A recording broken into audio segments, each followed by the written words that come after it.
Assalamualaikum warahmatullahi wabarakatuh. Bapak Ibu, apa kabarnya? Hari ini adalah hari ketiga pertemuan kita pada Diklat Kepala RA. Materi yang saya akan berikan adalah kepemimpinan perubahan. Marilah kita bersyukur kepada Allah Subhanahu wa taala yang masih memberikan kesehatan kepada kita semua sehingga kita dapat melanjutkan diklat ini dengan sebaik-baiknya.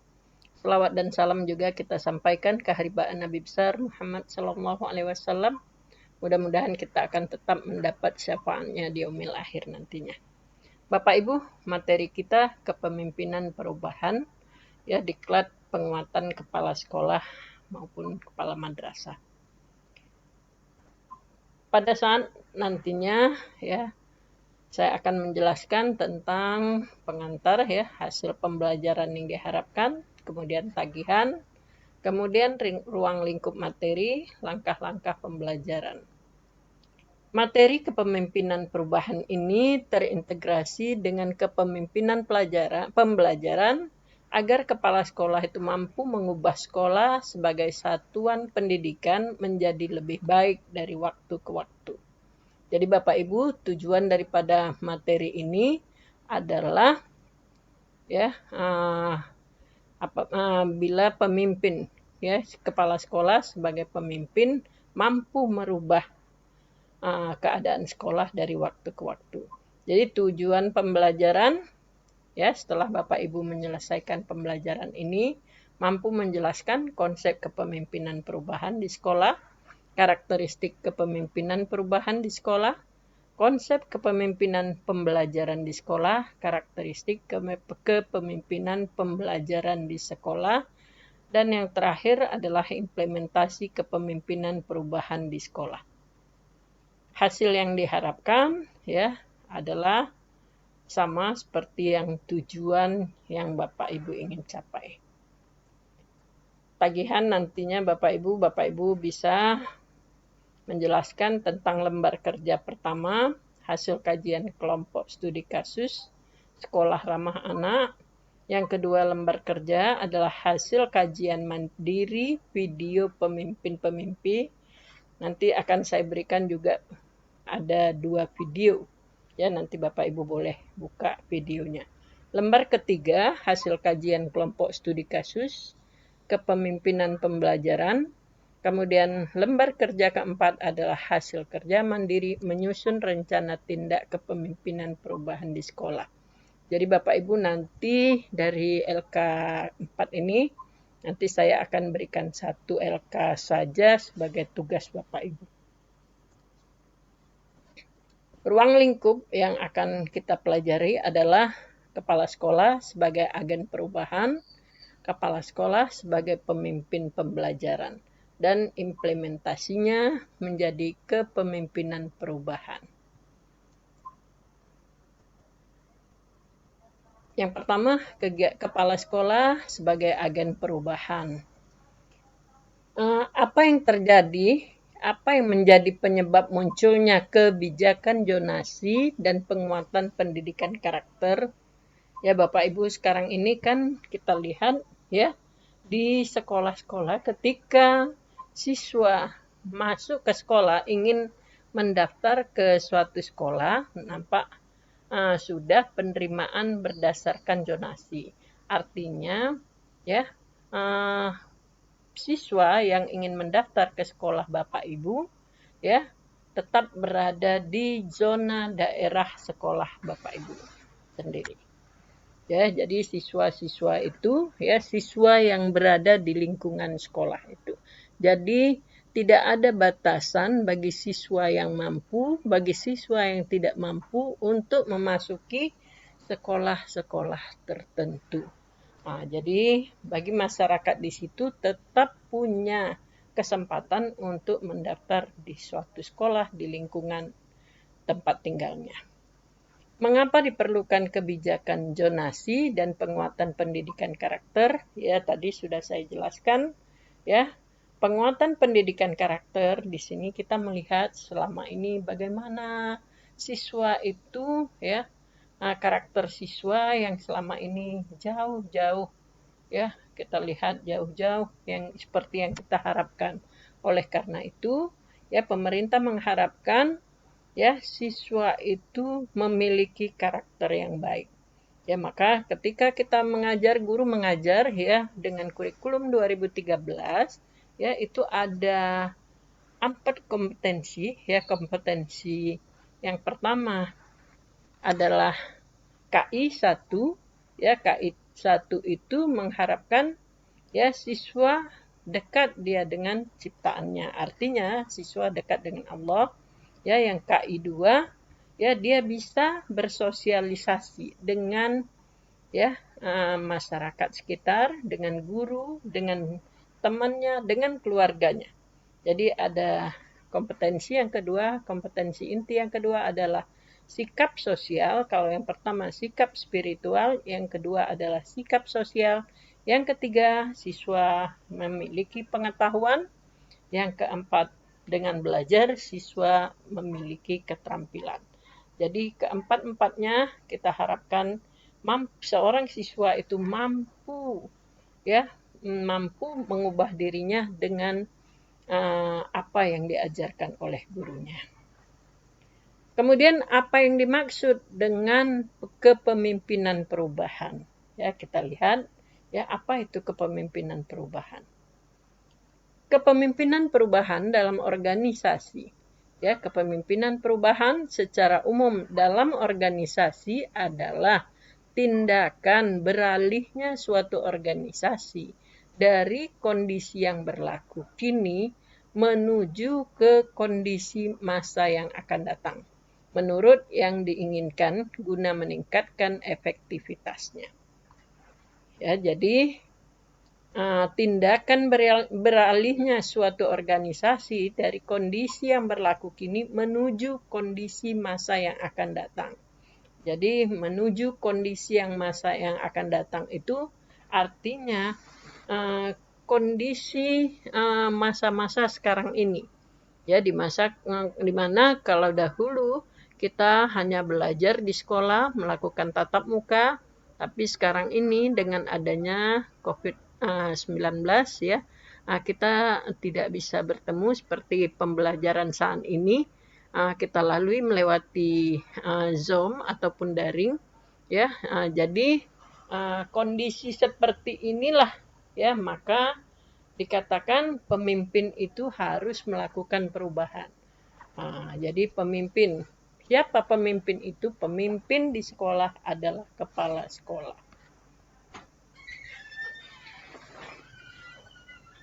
Kepemimpinan perubahan secara khusus dalam bidang pendidikan itu bisa dimaknai sebagai upaya untuk menciptakan kondisi-kondisi baru agar hubungan antara guru dan siswa itu berkembang.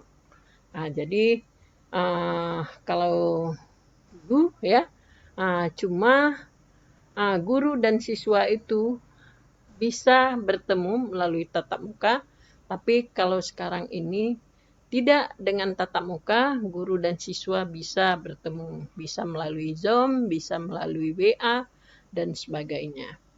Oleh karena itu, kepemimpinan harus melakukan perubahan yang maksimal.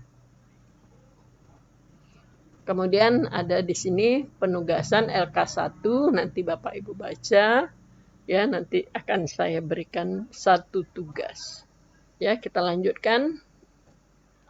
Peran kepala sekolah sebagai pemimpin perubahan, yang pertama kepribadian dan sosial.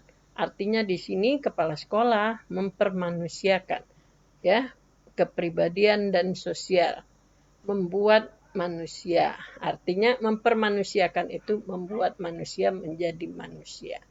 Adanya di sini yang kedua pembelajaran, ya, katalis budaya kultural katalis. Yang ketiga pengembangan sekolah, ya, membangun komunitas. Ya, yang ketiga. Yang keempat manajemen sumber daya. Ya, jadi manajemen sumber daya manusianya. ya bisa melakukan manajemen. Yang kelima, kewirausahaan sekolah. Jadi kepala sekolah juga bisa melakukan kewirausahaan sekolah. Yang keempat, bisa melakukan manajemen sumber dayanya. Yang keenam, kepala sekolah bisa melakukan supervisi pembelajaran. Jadi, setiap guru yang masuk ke dalam kelas, kepala sekolah siap juga untuk melakukan supervisi terhadap guru-guru yang ada di sekolah tersebut. Yang ketujuh, bisa melakukan teknologi dan informasi. Jadi, peran kepala sekolah itu ya sebagai pemimpin perubahan sangat berarti untuk suatu sekolah tersebut. Ini penugasan LK2.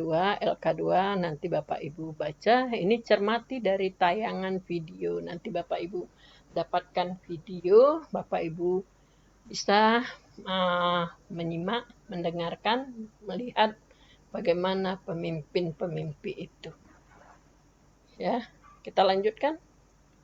Karakteristik kepemimpinan perubahan yaitu adanya kreasi nilai. Ya, kemudian dia punya visi, kemudian visi strategi, kemudian ada aksi. Ya, kemudian dari visi ini ya dia bisa lakukan jadi idealisme dan menjadi karakter intuisi.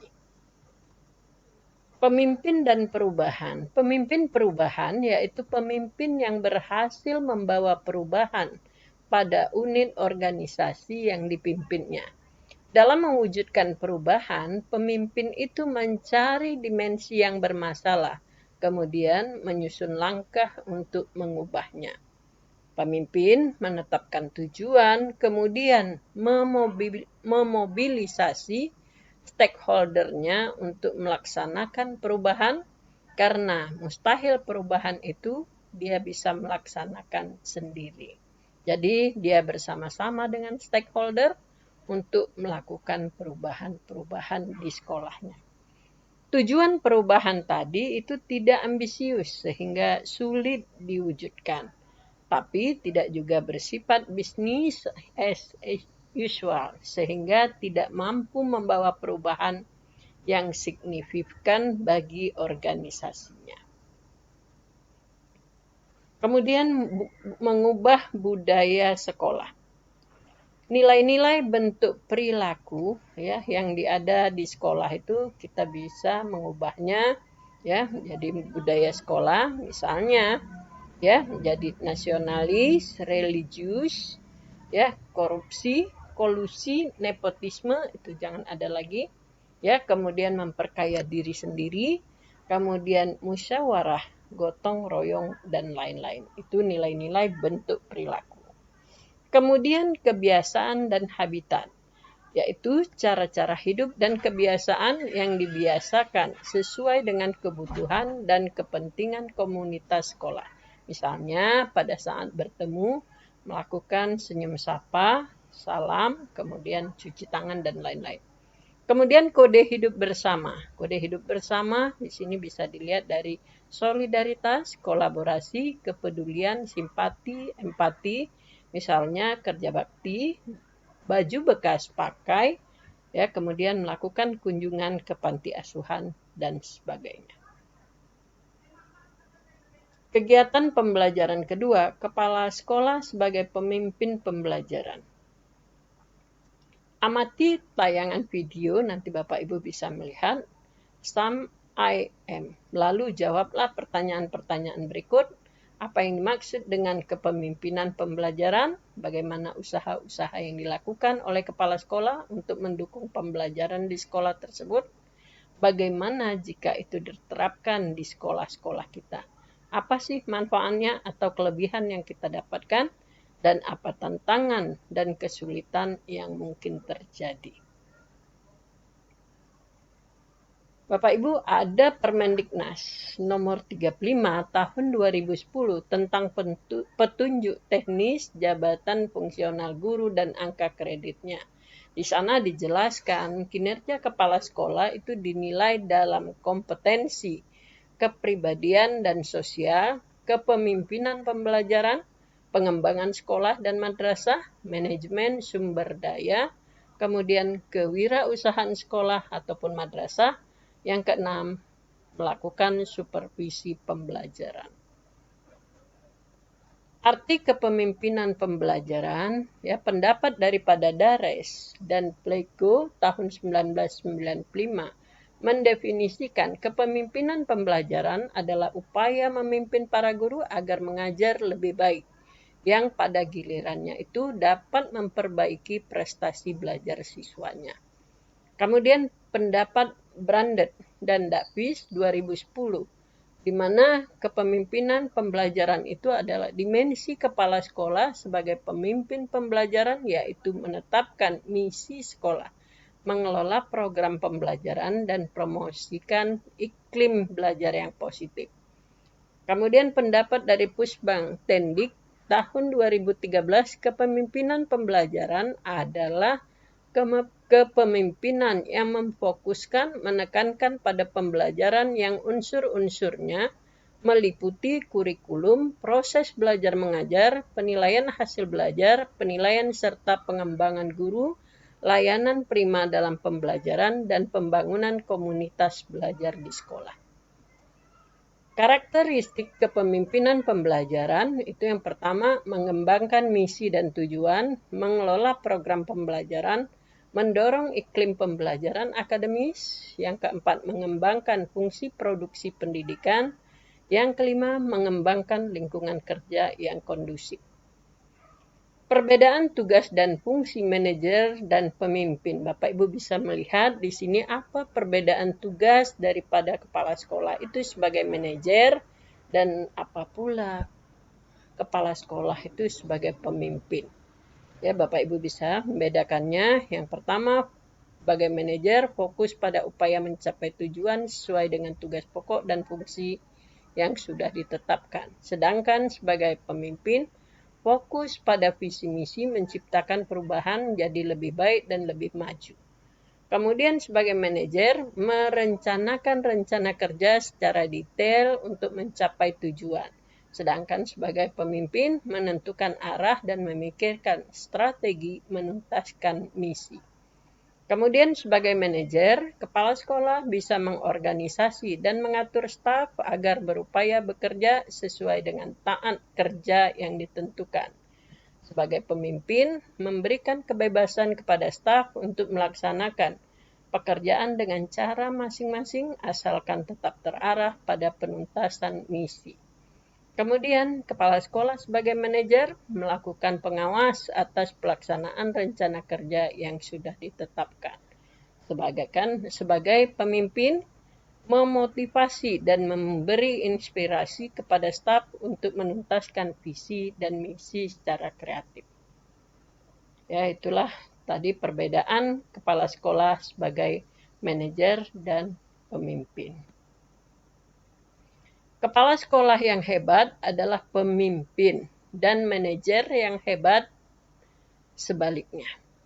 Semua pemimpin adalah guru. Situasi yang berbeda membutuhkan gaya kepemimpinan yang berbeda pula. Tugas kepala sekolah adalah membangun komunitas di antara siswa, guru, orang tua, dan staf untuk berbagi tujuan. Kemudian, kepala sekolah itu harus membangun konteks dan kapasitas komunitas untuk menjalankan ide-ide dan mengamati apa yang terjadi sampai mereka percaya diri untuk menyelaminya sendiri. Kemudian LK3, ya ini ada LK3, Bapak Ibu boleh baca. Ya, nanti akan kita berikan tugas. Saya pilih nanti yang mana yang Bapak Ibu kerjakan. Kepemimpinan berurusan dengan perubahan, manajemen itu berurusan dengan kompleksitas. Pendapat dari P. Kotler. Komponen perubahan, ya ini dari kita lihat ya. elemen perubahan itu berdasarkan standar nasional pendidikan. Standar nasional pendidikan itu ada 8, kita bisa melihat sini. Ada standar kelulusan, ada pembiayaan, ada sarana prasarana, ada pengelolaan, ada standar isi, standar proses, standar penilaian, dan standar pendidik dan tenaga kependidikan. Jadi yang harus kita rubah itu adalah ke-8 standar nasional pendidikan itu. Yang merubah itu adalah kepala sekolah. Jadi kepala sekolah dengan jeli harus melihat bagaimana SKL yang ada, bagaimana standar isi, bagaimana proses yang dilakukan pembelajaran di sekolah itu. Ya, prosesnya gimana. Kemudian guru, cara menilai guru yang sekarang ini. Kemudian gurunya, kemudian pengelolaannya, kemudian surplusnya, kemudian pembiayaannya. Jadi ke-8 standar ini harus kita sebagai kepala sekolah harus melihatnya dengan baik. Kemudian fokus pengembangan sekolah itu ada kurikulum, kemudian ada supervisi akademik, ada kapasitas tenaga kependidikan. Nah, jadi ketika guru mau mengajar, lihat kurikulumnya, ya, persiapkan, buat RPP-nya, ya, maka kepala sekolah melakukan supervisi akademik terhadap guru tersebut. Sehingga dengan adanya supervisi akademik ini yang berkelanjutan, maka sekolah itu akan berkembang lebih baik lagi. Kemudian yang ketiga, implementasi kepemimpinan perubahan di sekolah. Ya, kita lihat tahapan prosesnya. Ya, kita lihat tahapan proses perubahan dalam perencanaan pengembangan sekolah. Pertama, membangun hubungan perubahan, ya, menciptakan kesadaran perlunya perubahan dan suasana yang kondusif untuk perubahan. Kemudian upaya ke arah perubahan, menentukan pekerjaan yang akan dilaksanakan dan melaksanakannya. Kemudian generalisasi dan stabilisasi, memastikan penerapan inovasi dan tidak mengalami perubahan lebih lanjut. Kemudian evaluasi apa yang telah dipelajari, setelah ini kemana, kemudian pemahaman perlunya perubahan, analisis kebutuhan, dan identifikasi masalah. Fungsi manajemen. Kepala sekolah untuk melakukan tindak perubahan harus memahami fungsi manajemen, yakni adanya planning, perencanaan, kemudian implementing, pelaksanaan, dan evaluasi. Ya, ini pendapat daripada Dalton. Perencanaan tindak perubahan, kepala sekolah melakukan perencanaan tindak perubahan dengan menetapkan permasalahan di sekolah. Kemudian yang kedua, menentukan solusi perbaikan atas sebuah permasalahan. Ya, kemudian melaksanakan perubahan. Pertama, menetapkan permasalahan dulu, kemudian menetapkan solusi perbaikannya, kemudian barulah kepala sekolah melaksanakan perubahan. Tahapan implementasi perubahan, ada beberapa hal yang harus diperhatikan saat kepala sekolah melaksanakan tindak perubahan, yaitu DABDA, denial, anger, bargaining, kemudian depression, kemudian acceptance. Denial, penolakan, kemudian anger, kemarahan, kemudian bargaining, tahap tawar-menawar, depresi, kemudian tahap yang terakhir adalah penerimaan. Pendapat daripada Elizabeth Kubler. Strategi implementasi. Ya, yang pertama, permasalahan yang dipilih adalah permasalahan yang sifatnya kompleks dan dibutuhkan tindakan kepala sekolah secara komprehensif. Yang kedua, masalah yang diangkat dari hasil potret mutu pendidikan, hasil akreditasi sekolah ataupun kajian kepala sekolah berupa data empiris daripada 8 standar nasional yang bisa dipertanggungjawabkan. Kepala sekolah menemukan alternatif solusi bersifat inovatif, aplikatif, kemudian berorientasi jauh ke depan dan tidak menimbulkan konflik di sekolah. Selanjutnya, laksanakan tindakan kepemimpinan perubahan di sekolah sesuai solusi yang sudah ditetapkan. Bagaimana kepala sekolah menetapkan solusi untuk perubahan? Jika permasalahan itu terlalu besar untuk diatasi dengan gejala yang di banyak faktor, maka pecahlah menjadi bagian yang lebih kecil, lalu selesaikan mana yang paling mudah. Maka permasalahan yang besar menjadi lebih mudah diselesaikan. Jika permasalahan tidak begitu jelas penyebabnya, maka lakukan penelitian terlebih dahulu. Sebab bisa jadi setelah dilaksanakan ternyata tetap ditemukan permasalahan yang sama atau solusi perbaikan ternyata untuk permasalahan yang berbeda. Jika permasalahan disebabkan karena cara berpikir yang sama dilakukan selama ini oleh kebanyakan orang, itu menyebabkan terjadinya permasalahan, maka gunakan metode ataupun pendekatan yang baru yang membuat semua pihak tidak lagi menggunakan cara berpikir yang lama. Mantra implementasi. Experiential learning dengan mantra PPMR, Edwards Deming Sikal dengan mantra PDCA, Seward Sikal dengan mantra PDSA, model PKB guru dengan mantra PIER. Penugasan LK4, ya Bapak Ibu bisa dibaca, ini apa tugasnya, ya nanti kita berikan tugas. Format LK4, ya, masalah yang ditemukan. Masalah apa yang ditemukan di sekolah Bapak Ibu? Solusi yang ditetapkan, ya, tujuan, misalnya tujuannya apa? Indikator keberhasilan, kemudian program kegiatan, kemudian langkah-langkah tindakan perubahan. Ya, sampai di sini ya. Bapak Ibu selesaikanlah masalah di sekolah yang ada di sekolah Bapak Ibu dengan hati-hati, dengan melihat apa masalahnya, kemudian cari solusi penyelesaiannya. Demikian saya akhiri. Assalamualaikum warahmatullahi wabarakatuh.